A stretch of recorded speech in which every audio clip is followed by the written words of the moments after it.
बिस्मिल्लाहिर्रहमानिर्रहीम। अस्सलामु अलैकुम वरहमतुल्लाहि वबरकातुह। एक नौजवान अपना वाक़या बयान करते हैं। एक 5-6 साल का मासूम बच्चा अपनी छोटी बहन को लेकर मस्जिद के एक तरफ कोने में बैठा हाथ उठाकर अल्लाह से ना जाने क्या मांग रहा था।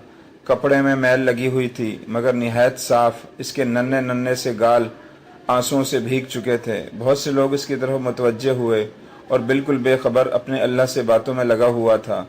जैसे ही वो उठा, एक अजनबी ने बढ़ के इसका नन्हा सा हाथ पकड़ा और पूछा, क्या मांगा अल्लाह से? इसने कहा, मेरे पापा मर गए हैं, इनके लिए जन्नत, मेरी माँ रोती रहती है, इनके लिए सब्र, मेरी बहन माँ से कपड़े सामान मांगती है, इसके लिए रकम।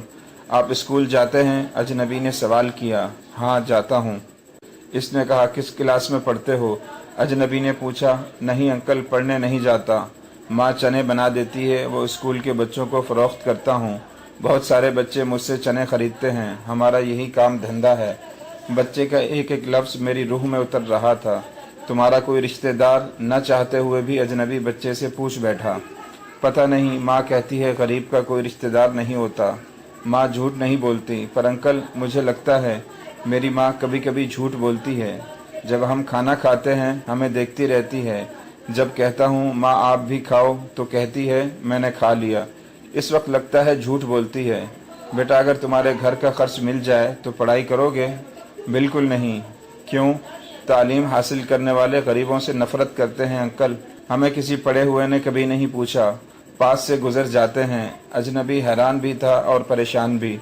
फिर इसने कहा, हर रोज़ इसी मस्जिद में आता हूँ, कभी किसी ने नहीं पूछा। यहाँ तमाम आने वाले मेरे वालिद को जानते थे मगर हमें कोई नहीं जानता। बच्चा ज़ोर ज़ोर से रोने लगा। अंकल, जब बाप मर जाता है तो सब अजनबी क्यों हो जाते हैं? मेरे पास इसका कोई जवाब नहीं था और ना ही मेरे पास बच्चे के सवाल का जवाब है। ऐसे कितने मासूम होंगे जो हसरतों से ज़ख्मी हैं। बस एक कोशिश कीजिए, अपने इर्द गिर्द ऐसे ज़रूरतमंद यतीमों, बेसहाराओं को ढूंढिए और इनकी मदद कीजिए। मदरसों और मसाजिद में सीमेंट या अनाज की बोरी देने से पहले अपने आसपास किसी गरीब को देख लेना, शायद इसको आटे की बोरी की ज़्यादा ज़रूरत हो। कुछ वक्त के लिए एक गरीब बेसहारा की आंख में आंख डालकर देखिए, आपको क्या महसूस होता है।